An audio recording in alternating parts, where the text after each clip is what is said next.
listening to the Marketing in Yoga Pants podcast, a podcast in sisterhood for female entrepreneurs that serves up savvy, actionable marketing advice and interviews with creative business owners who are in the trenches, building their businesses as we speak.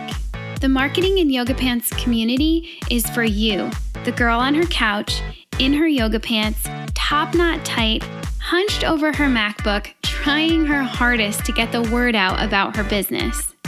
So in the name of supporting each other while supporting ourselves, bringing community, sound marketing advice, coffee, chocolate, and wine together for you, yoga pants wearing business owner, in a world where followers mean nothing, but paying customers mean the world, join us on this week's podcast episode and in our private Facebook group where you'll meet your soul sisters and build your business in yoga pants.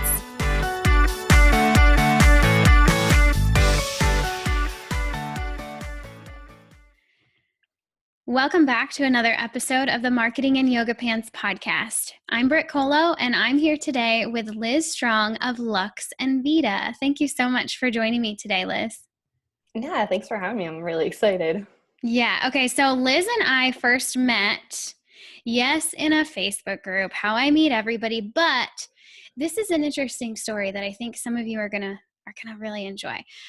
So Liz and I both got into one of those challenge Facebook groups where someone was using a Facebook challenge to launch her next product. And so Liz and I both ended up in this challenge group.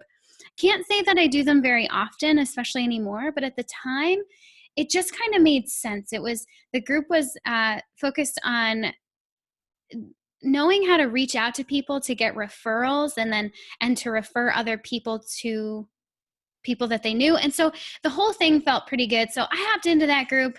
Liz did too, apparently.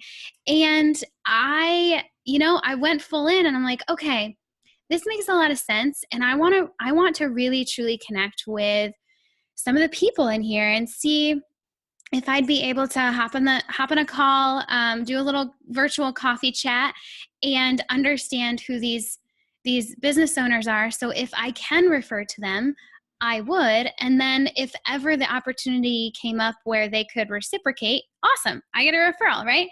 So I'm looking through the members in the group, and Liz popped out at me and just seemed like somebody that my clients could gain so much from, somebody that I could really confidently refer to. So Liz and I hopped on a virtual coffee chat, had a good little talk, just, jamming about business. And now here she is. She's on her very first podcast interview. Yeah, she's really excited. Yeah. And so I'm really pumped to chat with her again today, get some insight into her business, her industry, her marketing strategy, and what makes it all tick. So Liz, you ready to jump in? Yeah, let's do it. Okay, let's do this. So first of all, tell us, how do you earn your living? So I am a graphic designer. I specialize in branding, websites, and kind of just overall graphic design typically for creatives and nonprofits. Just doing, oh gosh, I've worked on projects that go from like books to apparel and all that kind of random graphic design to like specific logos and websites and all that kind of stuff, just for kind of anybody who really needs it, honestly. Mm-hmm. And you have an interesting ideal client. You kind of touched on it, the creative / nonprofit thing. Mm-hmm. So tell me more about that. How did that play into this business? So my whole life I've grown up in kind of the nonprofit world with churches and stuff, volunteering at different organizations and doing that. In my first year of college, I actually moved to New Hampshire to be an intern for a nonprofit office. And that's kind of where my passion for helping nonprofits started. And so just over the last several years, I've just kind of kept working with them because I understand just from working in those offices of just how badly they need graphic design that is visually just, oh gosh. Appealing. I mean, 'Cause, yeah, visually, I'm like, trying to think, I'm like, it's just visually that actually makes sense to people and doesn't go, oh my gosh, who are you? Like looking at some 90s font or something that's outdated, stuff that they've made in Word and said, okay, this is good enough. We're just going to right. put it out because we need to do it. And so I've kind of just been, because I've been in their shoes before I did design, I had no idea what I was doing and was doing what they were doing. Mm-hmm. I knew there had to be a better way to actually reach the people I wanted to while doing it professionally and making it look beautiful.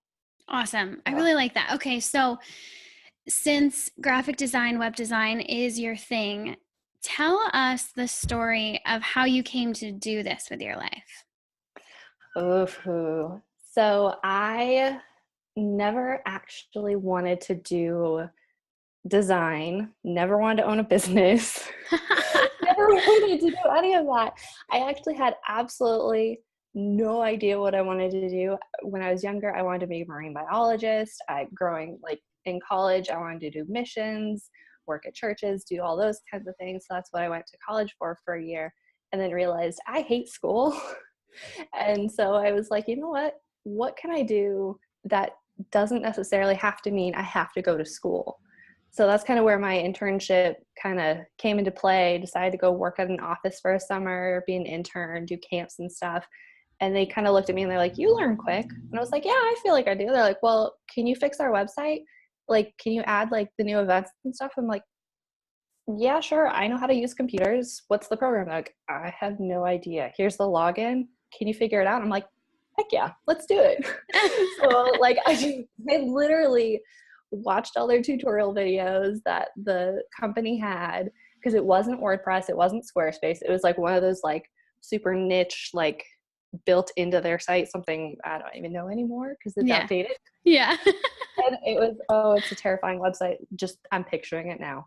But it was just kind of that point where I realized I actually love doing this and being able to help people where like allow them to get back into what they're doing in their business and not have to stress out about doing branding or websites or maintaining things or designing things, just letting them release that to somebody who can take that stress away. Because I Mm-hmm. know how stressful it was, and it was, my goodness, so stressful when we had to try and find someone to do it and no one wanted to do it and it ended up turning terrible.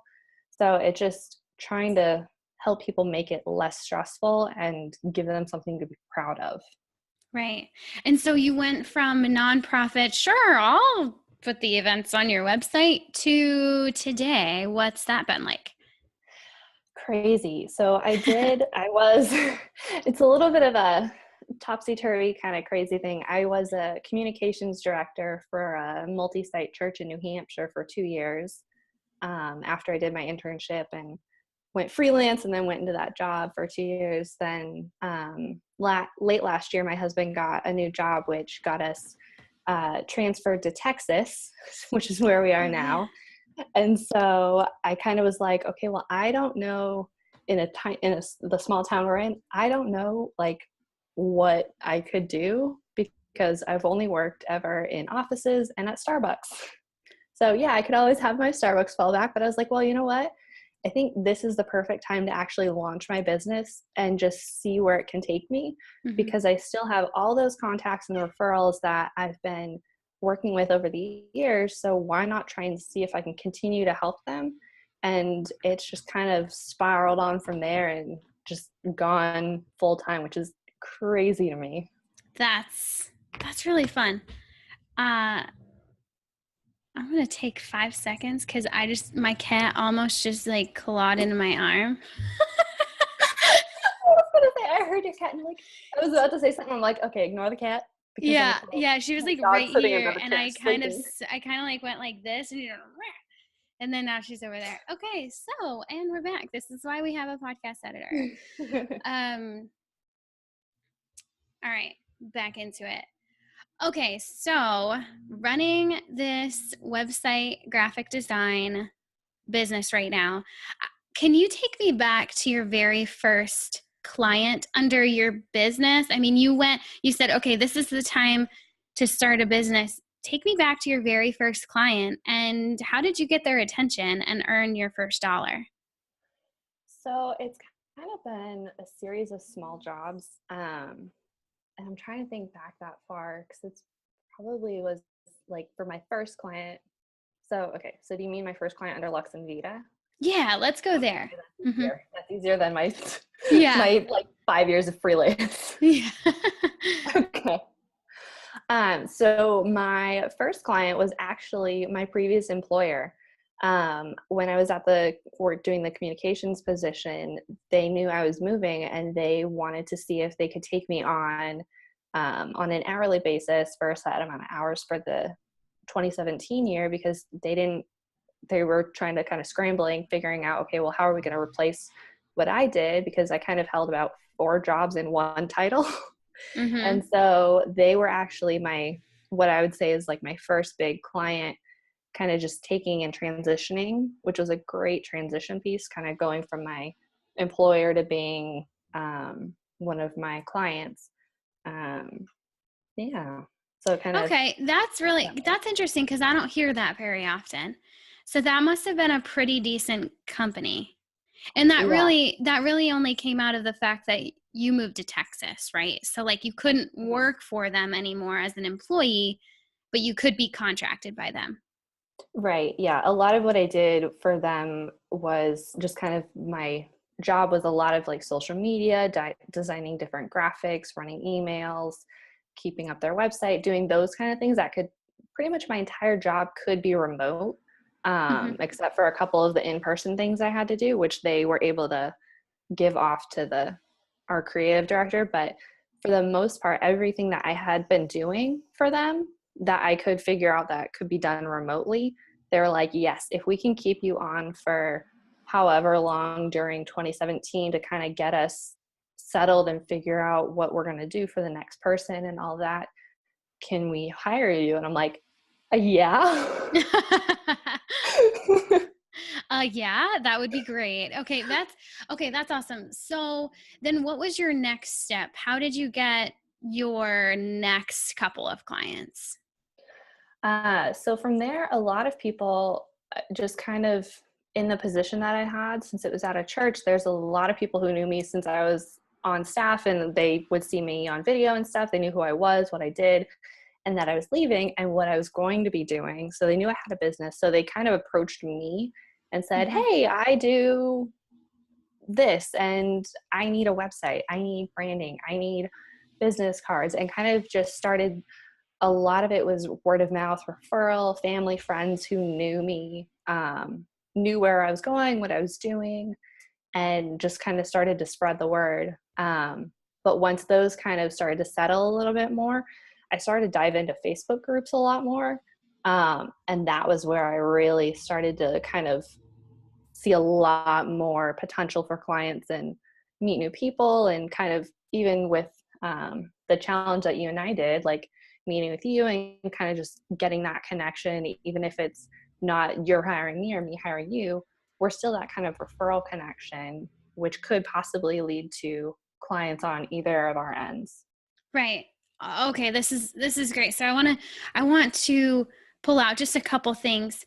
The fact that your next couple of clients came from word of mouth uh, and personal connections, I want to give you kind of like a high five for being visible about that move because I think I had the same story of leaving the 9 to 5, and I chose, even though it was so uncomfortable, I chose to be visible throughout that transition.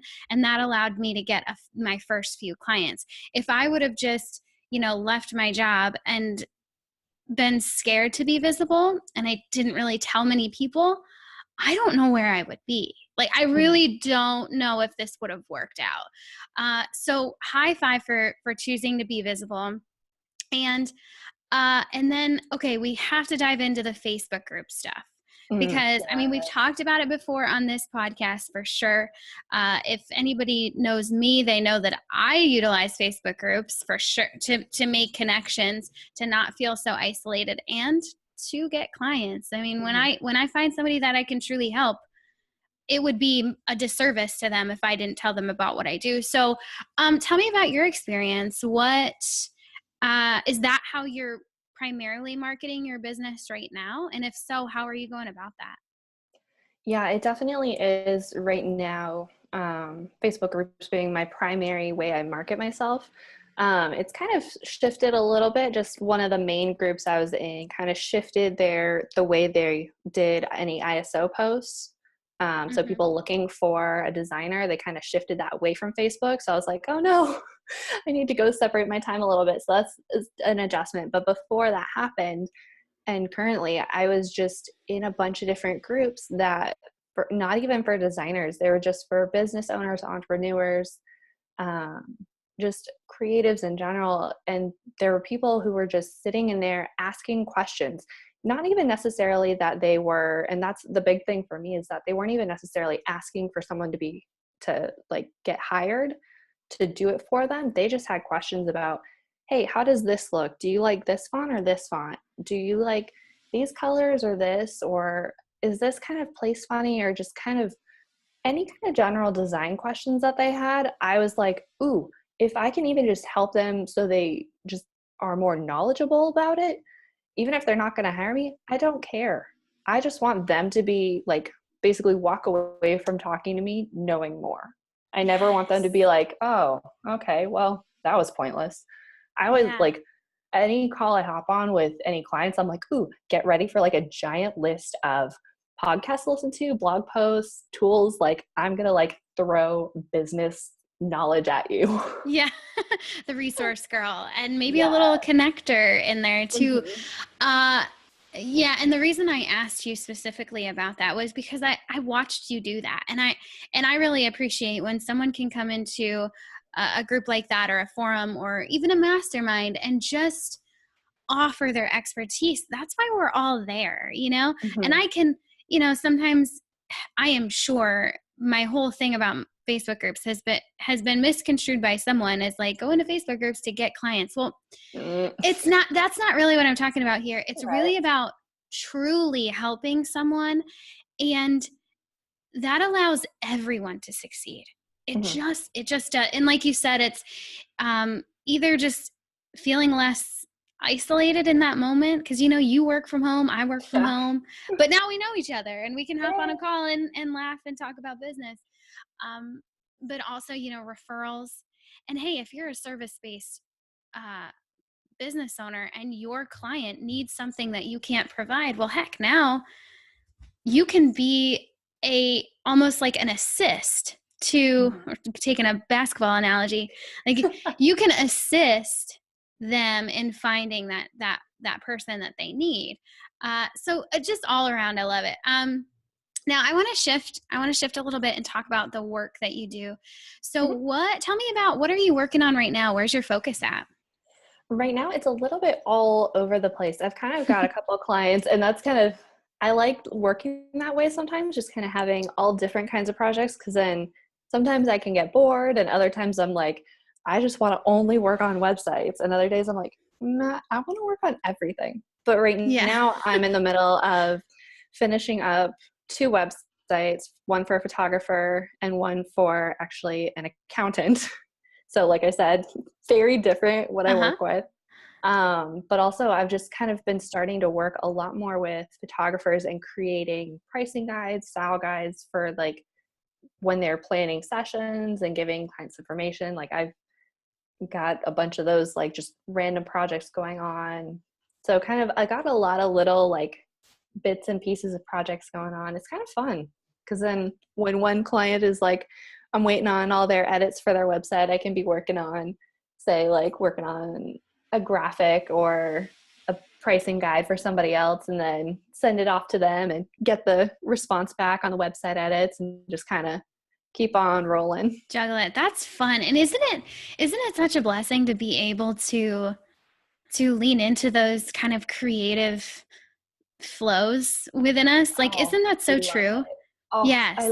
love it. Especially just, I think that's why I love, a lot of people talk about like niching down or niching down. And I feel like I've done that to the extent that I want to. Hmm. And that's why I've kind of left it open as branding, websites, graphic design. Even though it sounds really broad, there's a lot of stuff I personally know I'm not going to do. There's a style I know I'm not going to do. So I've made that distinction. But as for everything else, it's like I love being able to be creative in all those different areas and be able Mm-hmm. to help and serve other people in those big areas by kind of bringing them all together. Because for me, it's all kind of flows together, because if your branding is good, your website's good, your graphics are good, that's your brand. Like it, for me, it's all kind of one. So for Yeah. me, I'm like, I do branding under the umbrellas of all those. So it's kind of just, I love when I get in the flow of kind of being able to do all these different things, see different styles and images, and kind of figure out, like, based on what I can do, how can I bring that vision to life for my client? I love it. And you know what I love most about it is that you totally light up when you get to talk about it, which is so cool. Love it. I love it. Yeah. Okay. So, and let's talk about what's next. Are you looking forward to any new projects or learning opportunities, new goals you've set for the end of the year or even next year? What's coming down the pike? So I've been in earlier in August. I actually was a part of one of the. I attended the. Oh dear.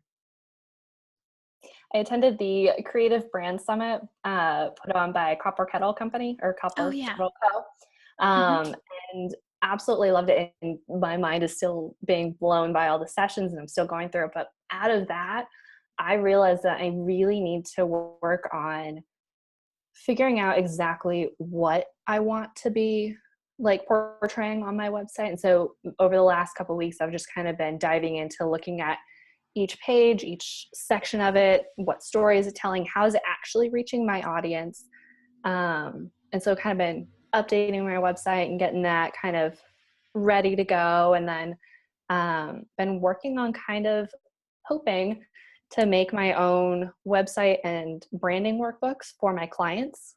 So basically, when I'm onboarding them, they're getting like a little, like, giant packet. It's not little, um, full of information just about what is branding, what isn't branding, and kind of getting them really to actually think about it and not just be like, oh, I just need a logo Right. and drop it at that. Because for me, I'm like, it kind of makes me twitch and freak out a little bit, Hmm. just me personally. But just, I realize that I need to have a better system so I can better serve my clients. Mm.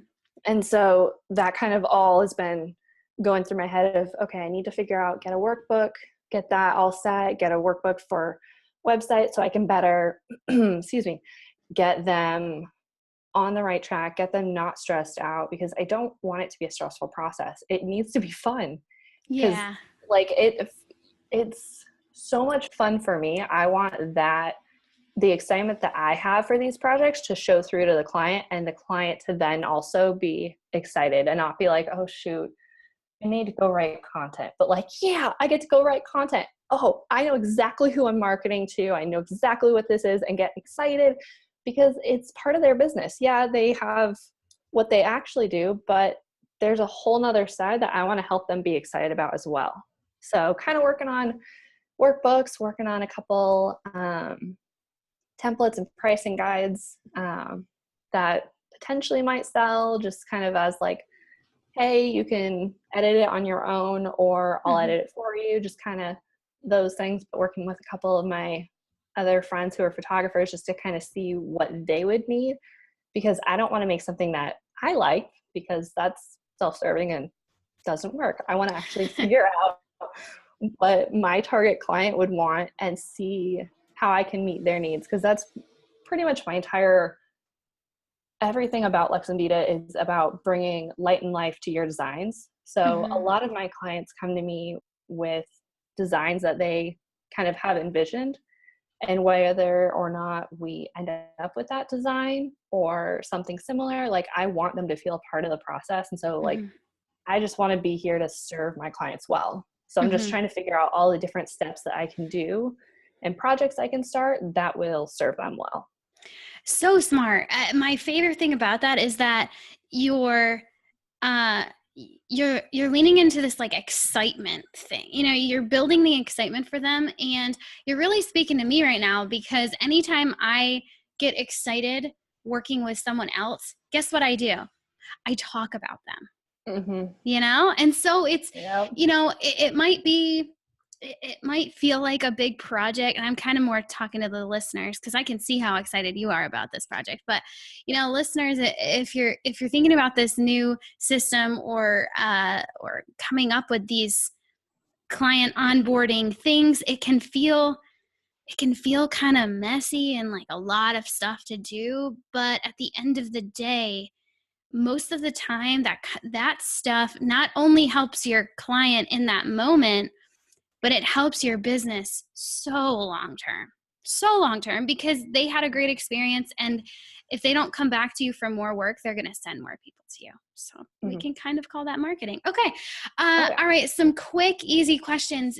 Favorite place you've ever traveled to?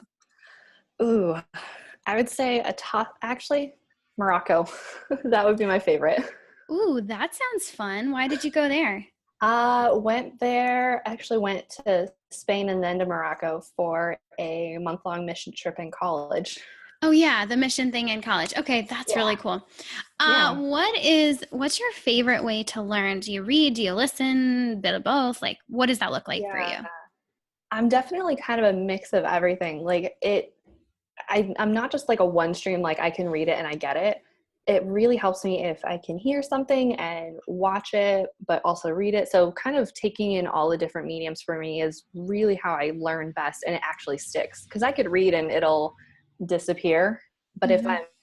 I've read it, I've listened to it, I've watched videos, like being able to physically and tangibly see how it all comes together is really kind of just how my mind works.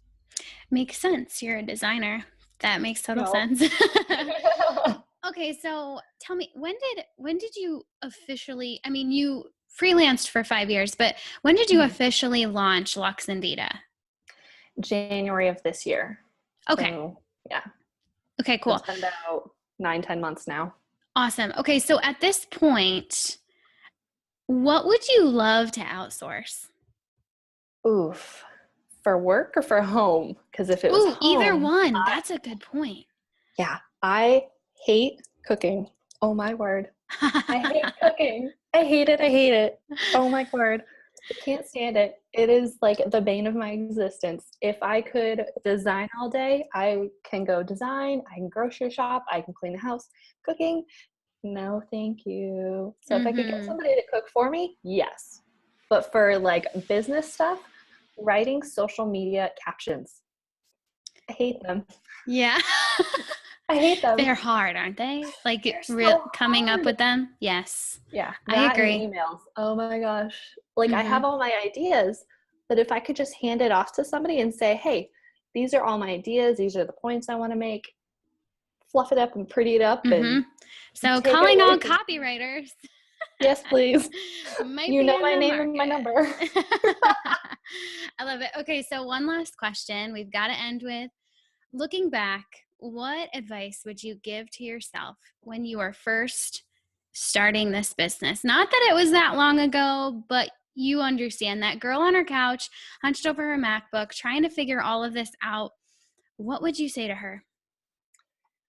Two things. One, read all the things or learn all the things. Mm-hmm. And two, just say yes.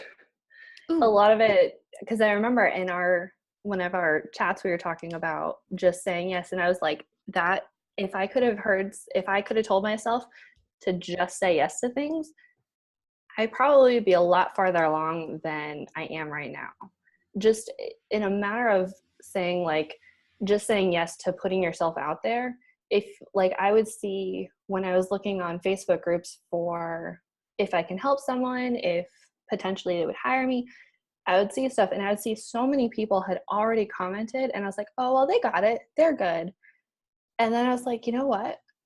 I can still help them somehow. I Mm-hmm. can if they have a question in there, I can give them the best darn answer that I can possibly ever give someone. I could say, hey, I am willing to sit down, talk to you, go through your questions. You can hire me. or, hey, there's somebody I know that is amazing who would be exactly what you're looking for. So for me, it was just learning how to actually say yes to the things that scared me. Ooh, I like that so much. And that's funny because a lot of times the conversation is more around us females needing to say no more often because we're yes. Some of us are yes people. And you know what? I'm going to be totally honest and open about this.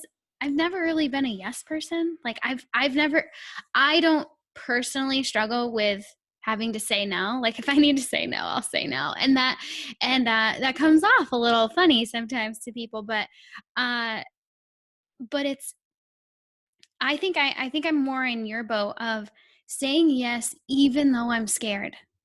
Mm-hmm. And even though I have a hesitation, still say yes. I really like that. That's really good advice. Yeah. So thank you so much for bringing that up. Okay. It's huge. It is. It can really create success for you. And who knows, like, again, these weird connections that happen online, you never know. You never really know. Because even if it doesn't work out, you're growing.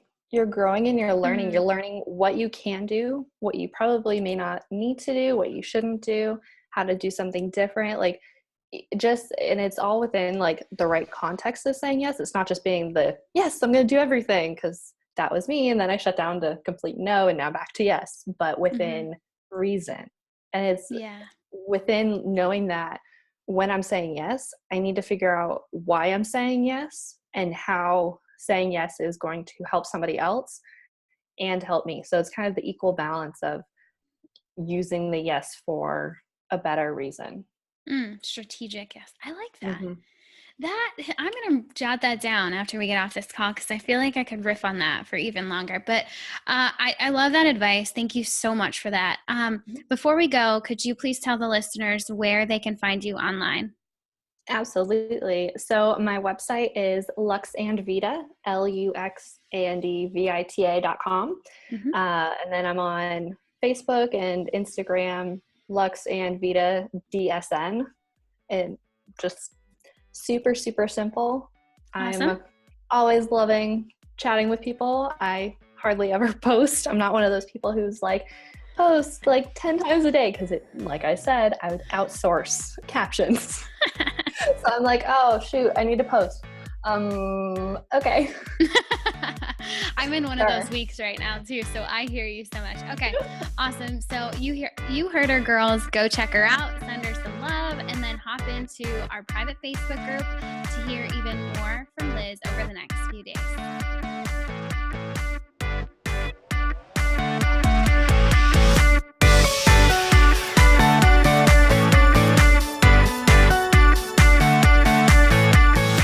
Thanks for joining us on this episode of the Marketing in Yoga Pants podcast.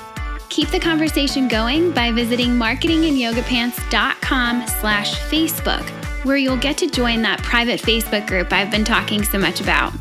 There, you'll get to chat with our podcast guests. Yeah, they're in there too, and all of the other brilliant creative business owners. We're connecting, we're meeting our soul sisters, and we're building our businesses, all while in yoga pants. So come hang out with us. Again, visit marketinginyogapants.com/Facebook to get in. And one more thing. If you dig this podcast, would you be awesome and share it with someone? This entire Marketing in Yoga Pants movement is nothing without its community. So please share. And if you're really feeling the love right now, jump into iTunes. You're probably already there if you're listening to this right now. And leave us a rating and review. The more of those we rack up, the more the podcast will be found by ladies like you, and the stronger this community becomes. This episode was edited and produced by the Podcast Engineers. They're pretty great, so go find them at podcastengineers.com. This episode was also brought to you by my online marketing agency, Jam Marketing Group, and you can find us at jammarketinggroup.co. That's all for now. Thanks for listening, and I'll catch you back here next week on the Marketing in Yoga Pants podcast. Love ya. Bye.